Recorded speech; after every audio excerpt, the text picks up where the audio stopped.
Hello and welcome to episode 39 of the Crash and Ride podcast. I'm Patrick Ferguson. I'm your host. Today's a special episode. Today's episode is just dedicated to my favorite answers to the first question of the 10 questions I end every episode with. That question is, what is your fondest memory of a meal that you've had? This episode's coming out on the week of Thanksgiving of 2019, so I really it's a big eating holiday. Everybody's family's coming in, or you're going to family or whatever, and I thought this would be a great time to showcase my favorite answers to that question. If this is your first episode of Crash and Ride is a long-form interview podcast where I talk to musicians who survived anxiety, depression, and addiction.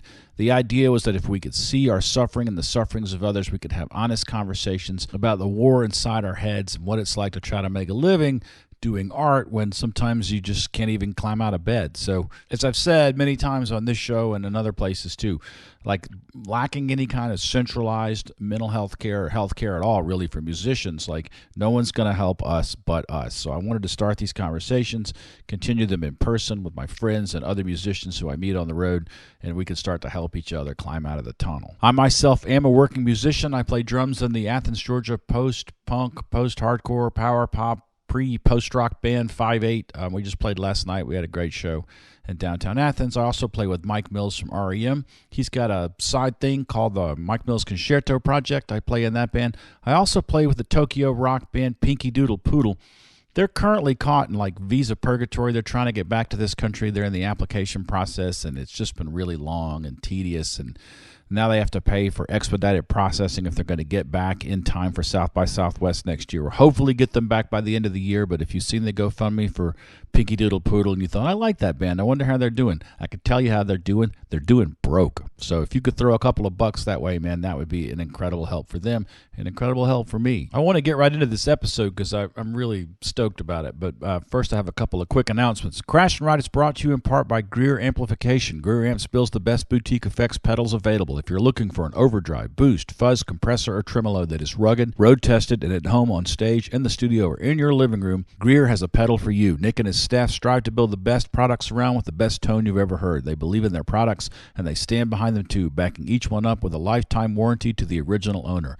Each Greer Amps product is hand-built in Athens, Georgia, USA. Go to www.greeramps.com or visit your favorite music retailer today. Crash and Ride is also brought to you in part by Jittery Joe's, a local coffee roaster based in Athens, Georgia. They have a special espresso blend named after the podcast. You can get Crash and Ride espresso in either whole bean or ground form from our website, crashandridepodcast.com. I also have t-shirts for sale there. I'm no longer sold out of any of the shirts. I have blue and black shirts, crashandridepodcast.com/store. All right. Today's episode. So if you know the show at all, you know that I end every episode with 10 questions. And the first question is, what is the fondest memory you have of a meal that you've had? I was asking this question of people for a long time before I even had a podcast. Like, it's just something I'm always really curious about, to get to know someone, to find out, like, what was their best meal they've ever had. And the first excerpt from the show that I'm going to play for you today is with Lincoln Barr from episode 24, and I get kind of into why that question is important to me as he's sort of pondering the answer, and that he gave me an answer that I really love, so that's why it's here. Each of these excerpts is significant to me and important to me for different reasons, and I'm going to do a little intro to each one so you get an idea. But like Lincoln's, I think the conversation we had before he answered the question really gets at more of why this question is so important to me. So here is an excerpt from episode 24, my interview with Lincoln Barr, and him answering the question, what is the fondest memory you have of a meal that you've had? What's the fondest memory you have of a meal that you've had? Wow. Well, I definitely come from food culture, you know what I mean? And so I've always probably thought a lot more about food than most people, you know what I mean? I had a friend tell me that a long time ago when I was 18 or something. We were working together at Barnes & Noble, and he's like, you think more about what you're going to eat today than anybody I know. We were in the same club. And I think that's partly Appalachian, right? There was a time when I think you're right. Food itself was a kind of luxury, and to be able to present meals that were delicious and would sustain the people that you loved was such an act of kindness. That's a reason this is the first question. Like, it's so important to me. Totally. And food is love, right? Like, just like music is love and sharing that with other people, like food is another way to show that you care, right? And you're bringing something into being, and you're putting some of yourself in that. And so I've had a lot of amazing meals with some amazing people, but I think that I'll choose maybe less of one specific meal, but rather the site of many memorable meals, which is a taco truck in South Seattle, in Columbia City, Seattle, called Tacos El Asadero. And when I first moved to Seattle in 2005, my good friend Eric Daw, who I worked with at Emerald City Guitars, and he was from Idaho Falls, and so he grew up with taco trucks around from migrant workers, being there being a lot of agriculture out there, and taco trucks were not a part of my world in Southeast Missouri. You know what I mean? Mm-hmm. I'm sure there are some, especially today, but it was not a part of my world. But I love Mexican food, and he's like, "Hey, do you want to go to the taco truck after work?" And I'm like, "Yeah, man, that sounds great." And it's just so, to this day, man, the carnitas there it's just my favorite of all time. And to the point where the last time I was in Seattle this spring, before we moved to South Carolina, I took myself out there one last time. But I went through a period of eating there 4 times a week, man, because it was so good. I have a place like that here. Yeah? Yeah, there's a taqueria here that's in a grocery store that every time I have friends in from out of town, like there's only one option, and it's the taco place. That's exactly why I would pick this place, because ever since I went there the first time, and that was memorable, it's been the site of so many great meals. And I've had every friend that visited me in Seattle, we had to go to the taco truck, sometimes several times. My wife and I would go there all the time. I had a very bizarre and memorable experience that involved only in America, psychedelic mushrooms and someone with firearms showing up at the taco truck, and the terror that ensued.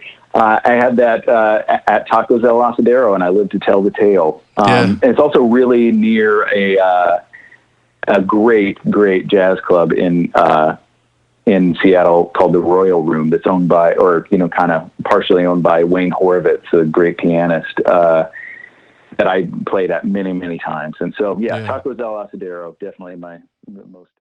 So there it is. The whole discussion about Appalachian people and food culture and food is love. And heading into Thanksgiving, this was an episode I've been wanting to do for a long time. So the second excerpt is I interviewed Anthony Aparo back in episode 7. It was really early in the show. We had a really nice long conversation here in my living room, and I absolutely loved his answer to this question, because it was all about immigrant culture and street food culture and food trucks and things that I think are really cool.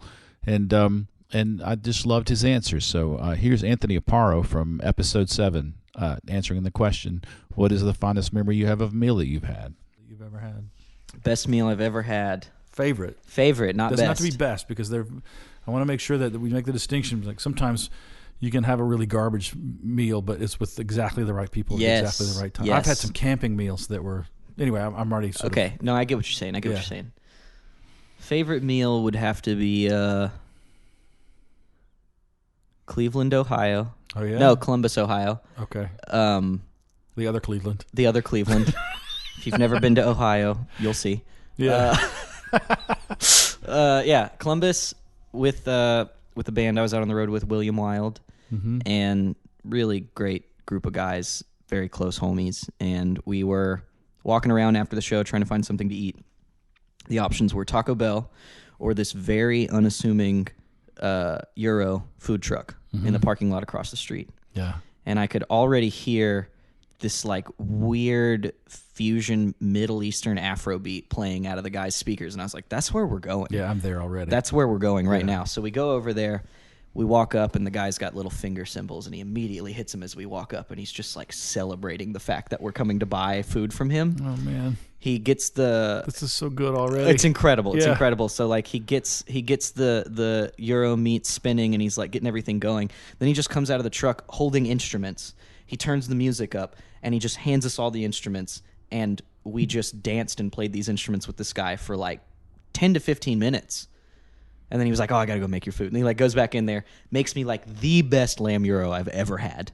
I think my buddy got like chicken shawarma, and it was just like out of the park. Mm-hmm. We're sitting on the curb eating it, and him and just like this random hippie kid that was just hanging out with him are just like playing cajones and djembes and like shaking shakers, and he's got his little finger cymbals. Did you figure out where he's from? I didn't, because the whole thing was a celebration from the time we got there till we left. Like literally no information was exchanged. Do you know the sort of traditional thing you say in Arabic when something is just absolutely extraordinary? No. Alhamdulillah. This is a blessing from God.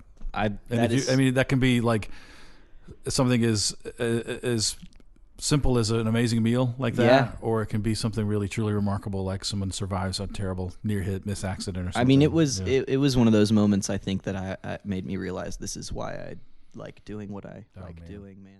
I love that story.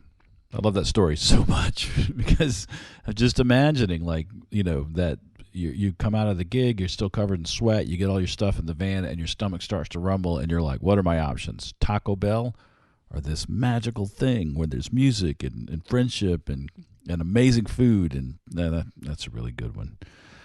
Just a few weeks ago, in episode 36, I talked to Josh Hensley from the band The Rutabaga.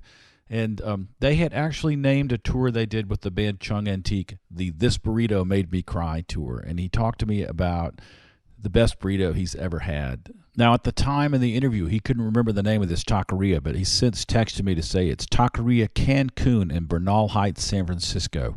And if you've ever kind of toured and you know that every now and then you get into these places on tour where you get one meal during a day and it's this like enormous, delicious burrito, I could understand like some tears. So this is Josh Hensley talking about the burrito that made him cry.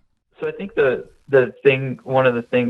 first thing that kind of jumps out. So when a few years ago we got to go out to we flew out to Seattle and did some dates with our friends. They're a really great band from Seattle called Chung Antique, and they're no longer playing. But we toured with them from Seattle down to the Bay, and we played there was a West Coast PRF event there in Oakland. And I can't remember the name of the restaurant, but I really love burritos. Like really, really love them. And there's astonishingly good Mexican food in Indiana these days. I didn't expect that, but my wife's family is in Indianapolis, and man, unbelievably great Mexican food in Indianapolis, and I'm sure it's in Mishawaka and South Bend too. Yeah, next time you're in the area, if we can, I would love to take you to my favorite place. Is this? It's called Ricky's Taqueria, and it's so good. Just this tiny little place, but we definitely are very fortunate. And, there's some really great Mexican food in the area. But there was this, and Charlie's going to be, so Charlie, who, he played guitar in, Chung Antique, and, he's a really great tour guide, and like knows where the best restaurants are and the best record shop and, whatever it is, best coffee. But we got burritos at this place, and I'm drawing a blank, but it was my first time out west, and Emily and Garth were there, and we were there with Charlie and Whitney and Mike from Chung Antique, and we just had these amazing burritos at this Mexican restaurant, and I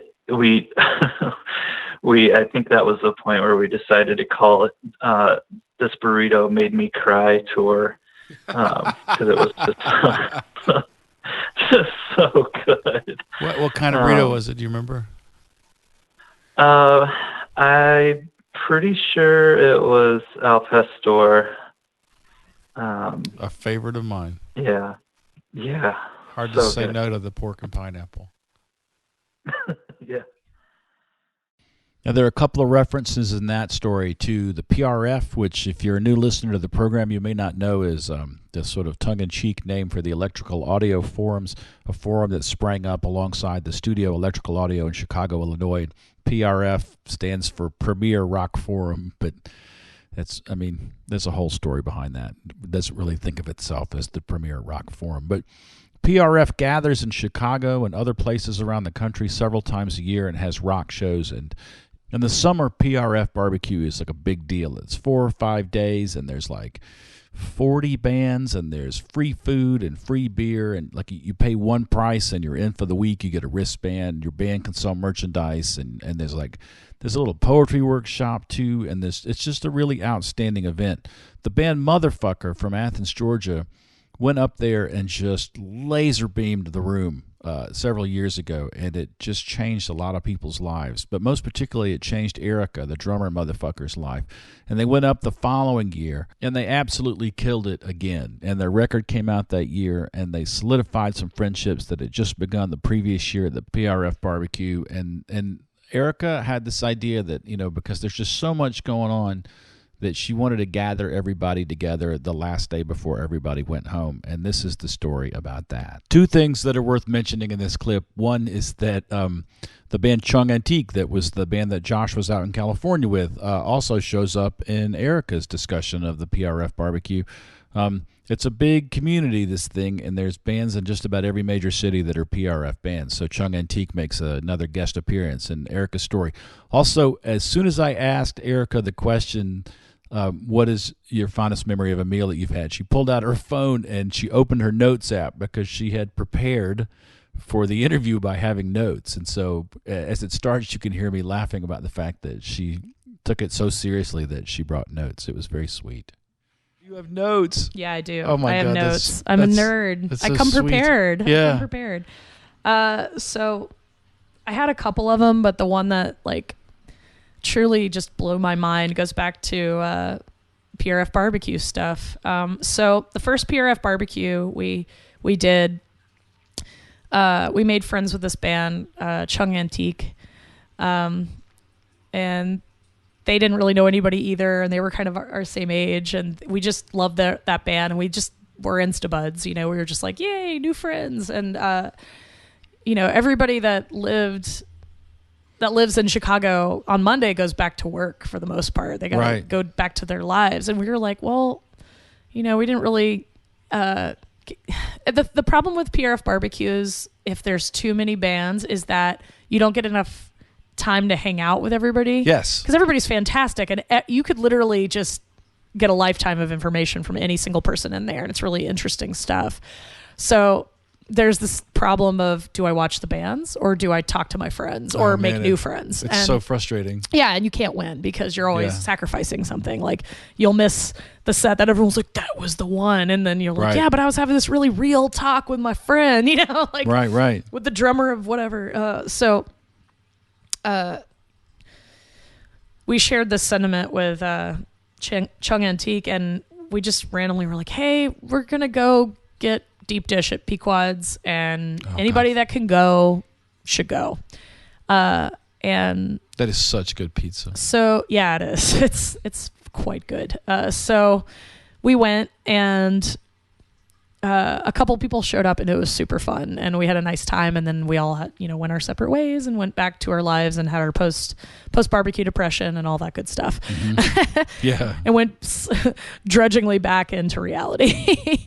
The following year we did the same thing. I was like, hey, we're going to do that again. We're going to have our little pizza hang, and fucking everyone came. Yes. And I had no idea. And then how many people do you think were in that room? I don't know. We filled 40, up that 50? whole second floor of quads. And we felt really bad because we were like, oh no, we didn't make a reservation and tell them ahead of time, like, hey, a shit ton of people are coming, because we didn't know. We figured it would just be a few stragglers like us, but half of the, not half, but a lot of people showed up, like 50 people. And it was so, I was just like, man, people care. Like, people genuinely care about each other in that community, and they want to spend time with you, knowing what they want to know you. They want to know what's going on with you, and having those folks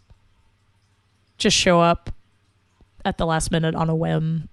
And it was just so much camaraderie, and it was also frustrating because I was like, there's so many people now that I can't have the one-on-one that this was intended to be. Right. But the sheer volume of people that were like, you know what, fuck it, let's not go to work today, let's go eat pizza with our friends. Like, it's sweet. It's like so endearing, and it meant everything to us. And it was just such a powerful display of camaraderie and friendship and good stuff, good vibes. So that's the one.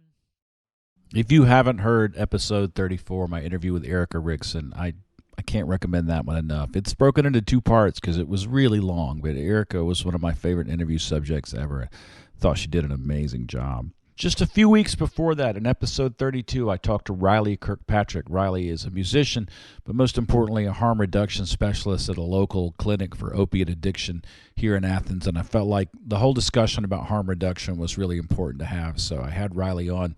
And I knew Riley kind of a little bit from around town, big, broad-shouldered dude with a massive beard, leather motorcycle jacket, really into motorcycles. And when I asked Riley the question about what is the fondest memory you have of a meal that you've ever had, I got the shock of a lifetime. And it was amazing and very sweet. And anyway, I'll let you hear it firsthand. Of a meal? Yeah. Oh, I'd say probably my uncle barbecuing steak. Yeah. Yeah, and I don't know my uncle too well. And where's he live? What's that? Where's he live? He lives in Minneapolis. Mm-hmm. Yeah. My father passed about 3 or 4 months ago maybe, and I saw my uncle, and that was the last time or the first time since that steak. Actually. Yeah, how old were you? Do you remember?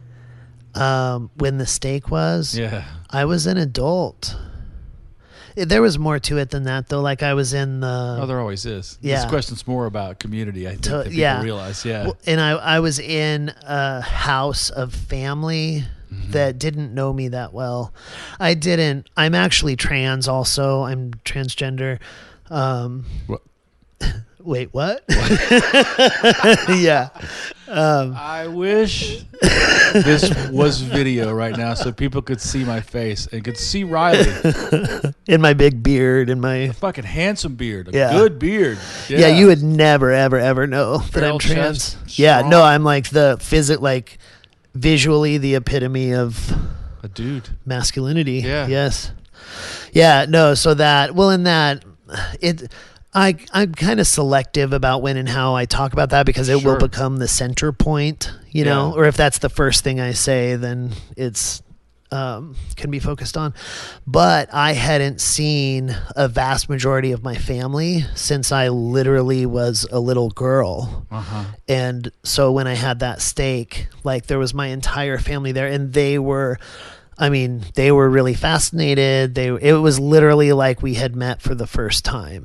It was very much what it felt like. Do you think that your struggle with gender identity is part of what was driving your drug use? Yes and no. Like, I I struggle with substance use disorder, and I don't think like because I'm trans, I was a drug addict. Like I don't necessarily think it's like that, but without a doubt, I had a very hard time getting comfortable in myself. And when I went through girl puberty was when my suicide attempt started. And immediately after, as soon as I started using chemicals, I loved it. I felt comfortable. And honestly, my recovery, like I had to transition as far as recovery stuff too. I can't imagine ever finding recovery had I not transitioned, for sure. Yeah. I'm still. Yeah, you'll. I'll be there in a minute. Just Yeah. That's amazing. And fascinating. And beautiful. You're my second trans guest, but I didn't know it going in. Yeah. Well, so yeah, Riley was my second trans guest. My first trans guest was Josie Cool. I spoke to Josie back in episode 13, another two-part episode, 13 and 14, and Josie lives in Denver, Colorado. Josie is a male-to-female trans woman, and she had a story of her and some close friends getting together for a meal, just eating out at Christmas time, and it was very sweet, and it felt very intimate, and something about, a lot of times we form these incredibly close friendships that are extraneous to our families, and we find a lot of sustenance there. And I think of her answer to this question often because it seems very sweet to me, and it's very like just the beauty of this sort of mundane thing of just going out and having chicken wings with friends is special to me. My most favorite or most memorable meal, we have this place here in Denver, which I guess is a chain I've recently learned out of Portland. And the place is called Fire on the Mountain, and it's a hippie, like a Grateful Dead chicken wing place.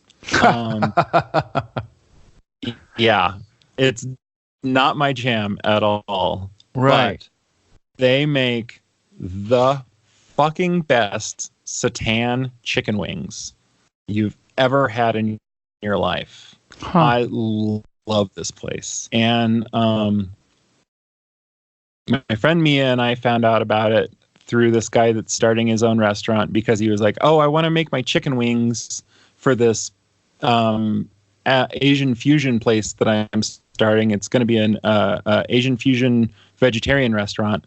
I want to do my seitan wings like Fire on the Mountain does theirs. And we're like, what? We've never heard of this place. So we went and tried it out, and it was great.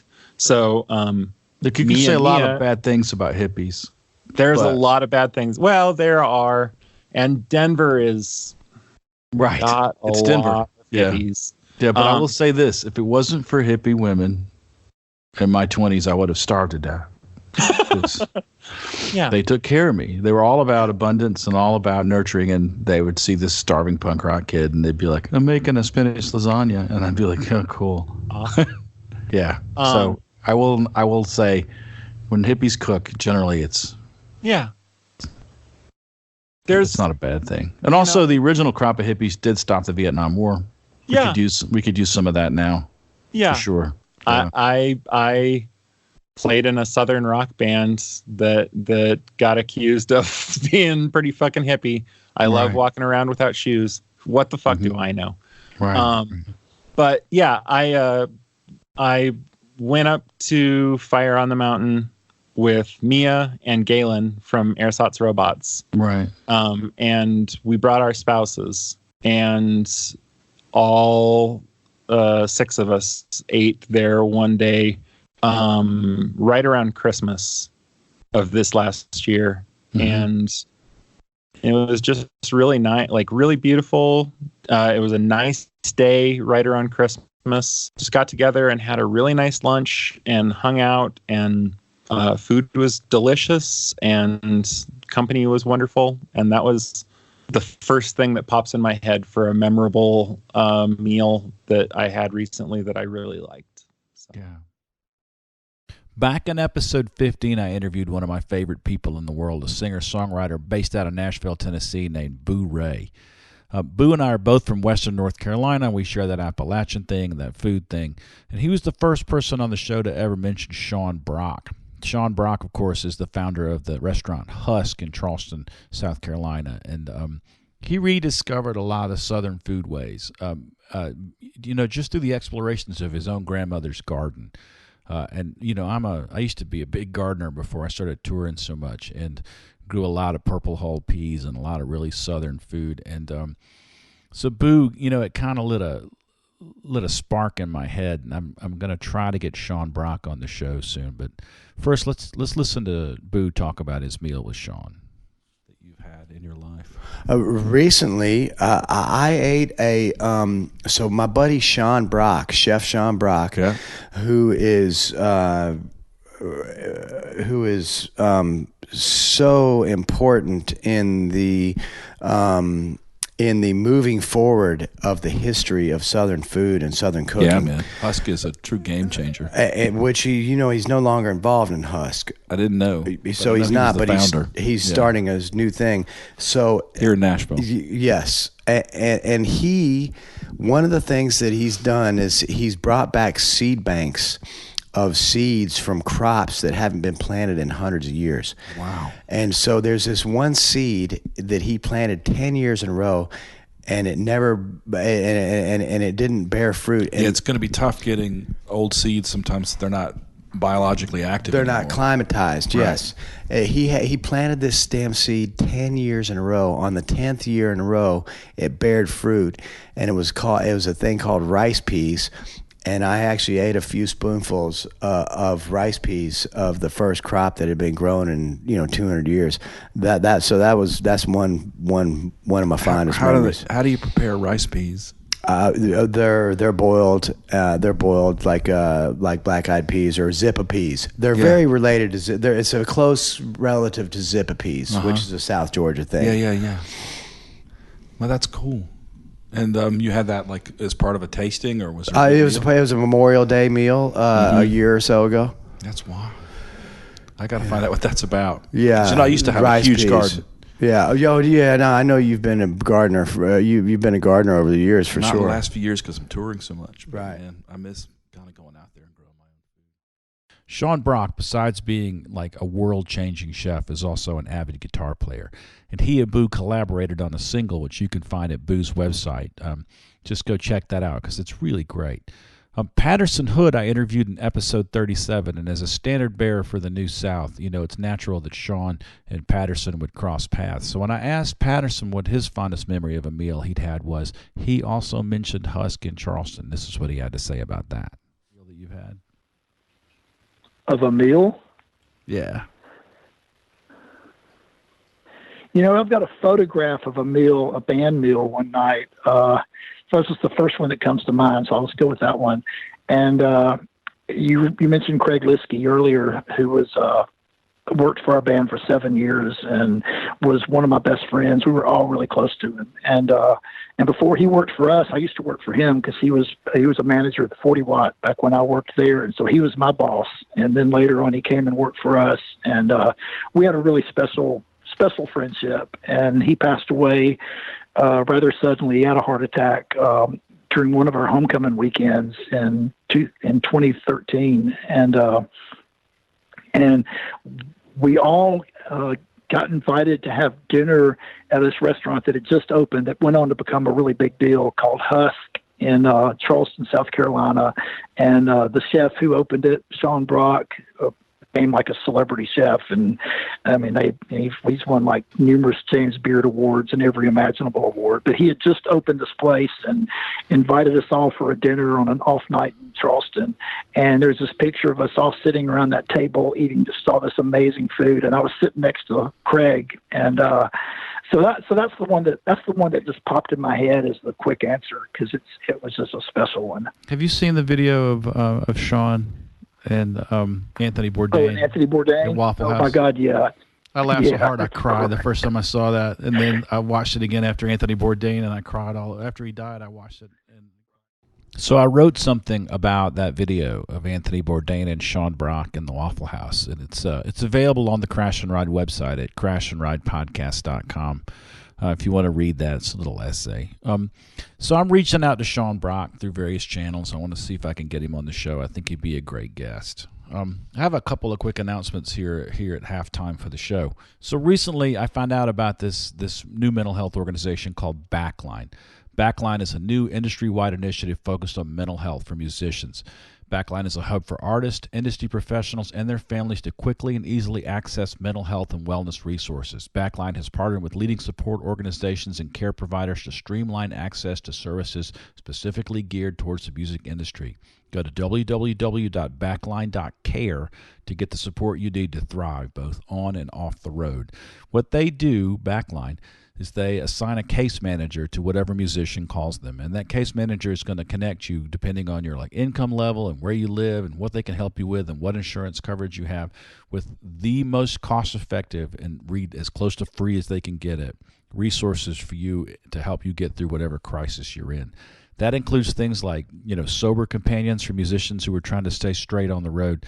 That's like subsidized counseling. If you live somewhere near Athens, Georgia, of course, Nucci Space exists for that. So they've got people fanned out across the country and all over the industry, and just go to backline.care for more information. They've also got some recent testimonials from people who've gone through their program. It's pretty great stuff.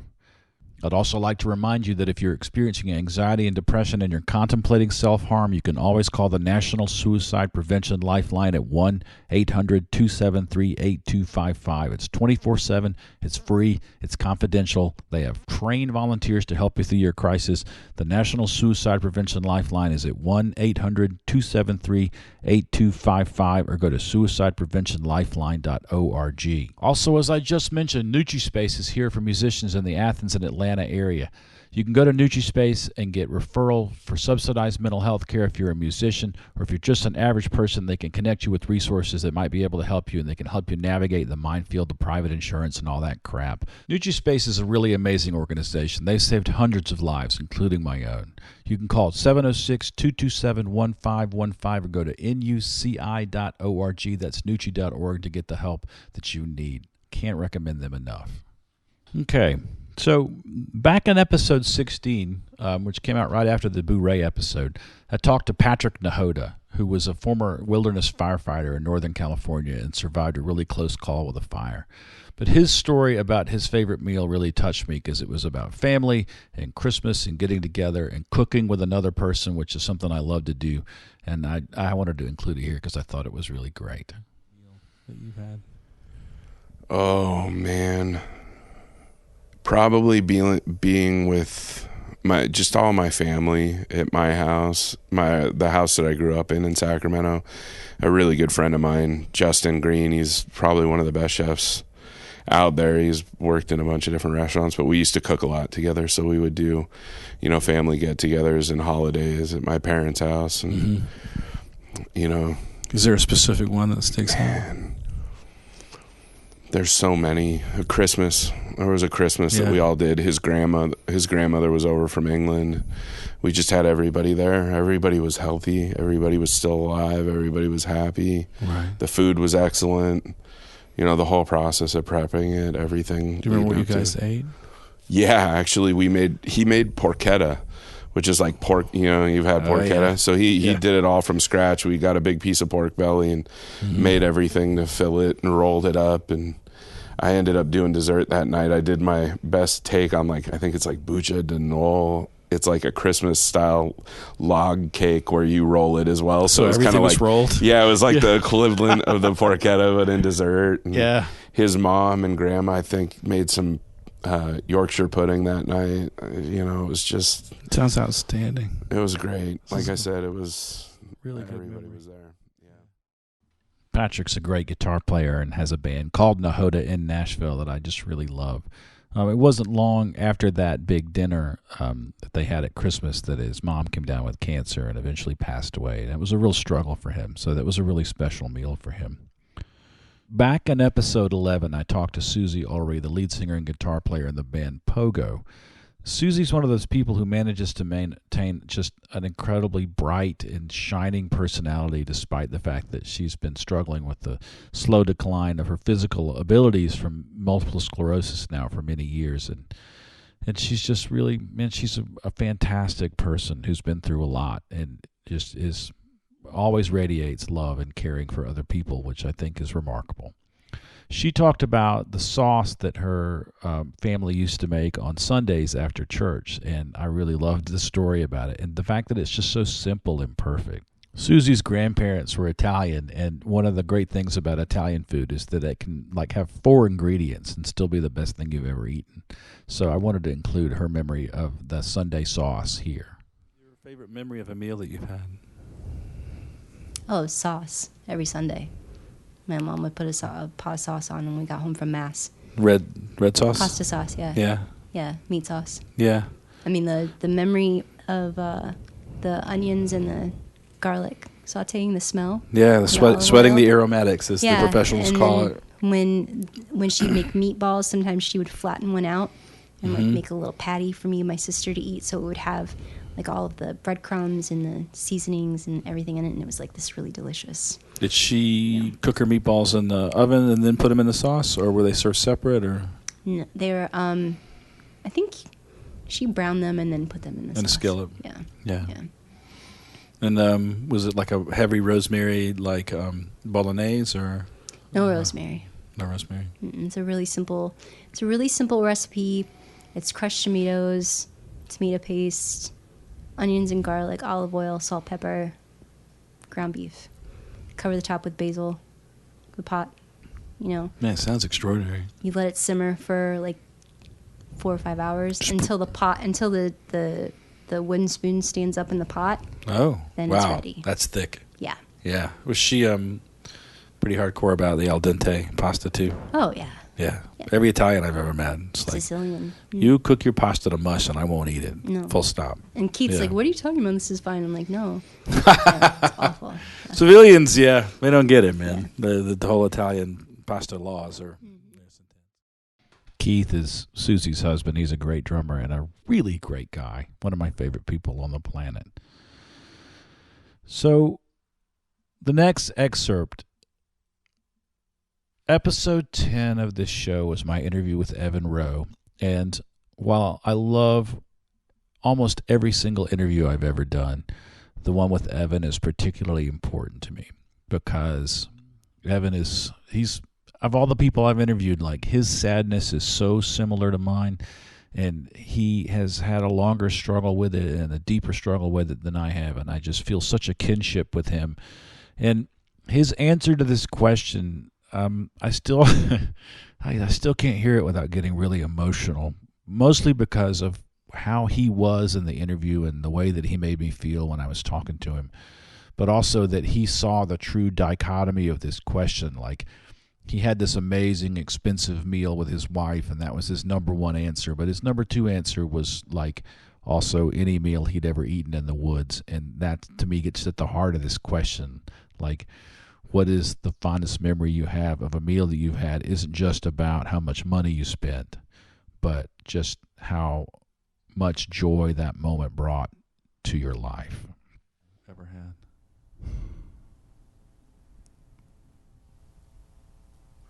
Nicole and I ate at Chez Panisse once. Really? That was really incredible. I've never been there. It was no joke, dude. They're famous for a reason. I think that one of the reasons I asked that question is because of all the things that can kind of break me out of my melancholy and sort of help me be grateful for a moment when someone puts something amazing to eat in front of me. Mm-hmm. I feel really good about life. Yeah. What did you have at Chez Panisse? Most of it I don't remember. It was just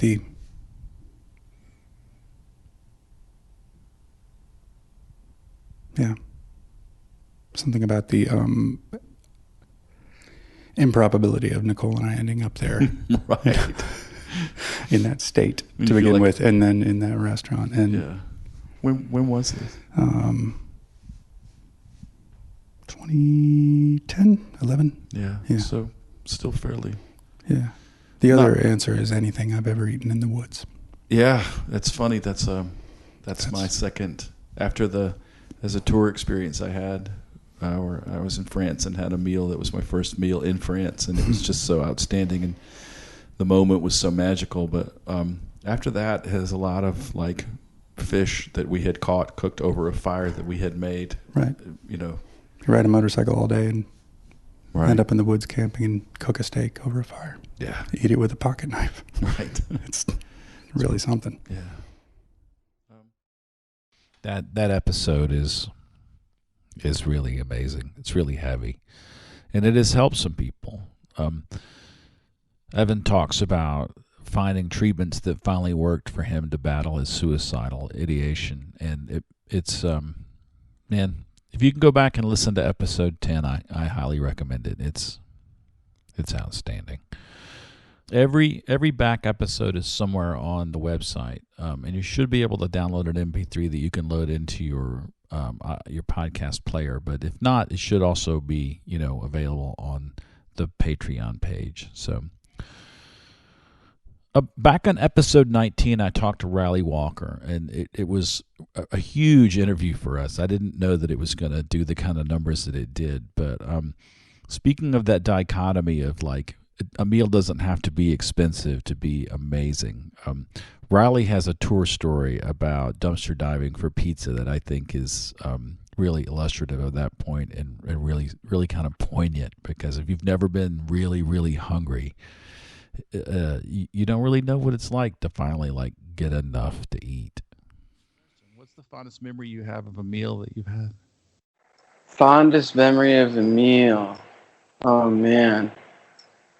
Best meal I ever had was, this sounds stupid, but first tour I went on, we dumpster dived Little Caesars. We hadn't eaten in 2 days because we were so broke, and I remember how good this dumpster dive, Little Caesars pizza, outside of, somewhere outside of Phoenix, like in a suburb. We hadn't eaten in 2 days. We said, there's Little Caesars, let's dumpster dive those pizzas. And I remember this bonding experience I had with the people I was on tour with. Like, we were all just smiling and like, finally we got some food even. Yeah. I mean, you know that expression, hunger is the best sauce, right? Yeah, absolutely. So as gross as that is, I really look back on that with a lot of like joy, because I remember how much we were struggling and being like, this is awesome. We beat the system. We didn't pay a dime for these 10 pizzas. We just dumpster dive. Yeah, I mean, I get it. There's no wrong answer to this question, but I want people to be real about it. Like, a couple of people have been like, oh yeah, we went to Le Cirque or something, and I'm like, oh yeah, that sounds great. I'll never do that, but there's a strong possibility at some point that I may like eat a free pizza that maybe came out of a garbage receptacle. I mean, finally, back in episode 33, I talked to Mike Mantione, who I've been in a band with now most of my life. Mike and I played in 5/8 together since I was just a teenager. And there was about 8 or so, maybe a little more years where I wasn't in 5/8. And during that time, Mike's grandmother, Florence, passed, his mother's mother. And the meal that they had at the gathering in Brooklyn to follow her funeral ended up not just being an extraordinary meal, but also being a kind of spiritual experience for Mike. One of the most transformative meals I ever had in my life was after my grandma Florence's funeral. The family got together at Tomasa's, which is it's a mobster Italian place in Brooklyn. They shot somebody there. You can look it up. But Tommaso, the guy who owned it, was an opera singer, and the whole family's there. And now both grandmas are gone. And we're all there having the big dinner like you do after the funeral, and we're all talking about it. My mom is upset, and It's your mom's mom? It's Florence? my mom's mom, yeah. Florence was my mom's mom. And they were super close. She was an only child. So and her dad's already gone, so this is just total devastation for my mother. Yeah. And I realize as I'm going back to the bathroom, there's a Renaissance painting on the wall of some Renaissance, I forget who the artist was, but it was a farm scene. And I suddenly realized that everybody dies and that I'm with everybody. It's going to be totally okay. And that the human experience has death in it. And for the first time in my life, I'm like, this is like the most beautiful play that could ever be. We're going to have a very brief time, but the people in this room love each other. And the people that learn about this are going to, and are open to it, are going to be like, they'll be able to love each other in a way that they can't if they're not aware of it. It's kind of like that Flaming Lips song, Do You Realize? Yeah. It's that moment way before that song is even written for me. And then Tommaso comes out and he sings Ave Maria to the family as we're sitting there. And we're all bawling and he's singing Ave Maria. Yeah. And it's just like... He's an opera singer. Yeah. And the meal, to say it was the most amazing meal, you can't even believe the kind of food they cook. You know, the fish, the ravioli, the scungili, the bacala, it's just like all this... the bitter fish with capers and the succulent veal. I mean, just, and it's, it's Italian family style, so it's all there. And there's the antipasto. It's 3 courses with dessert, So yeah, that was the number one. If you have to pick one, that's the meal. Right. Yeah, man. That's the meal. That's amazing. Yeah.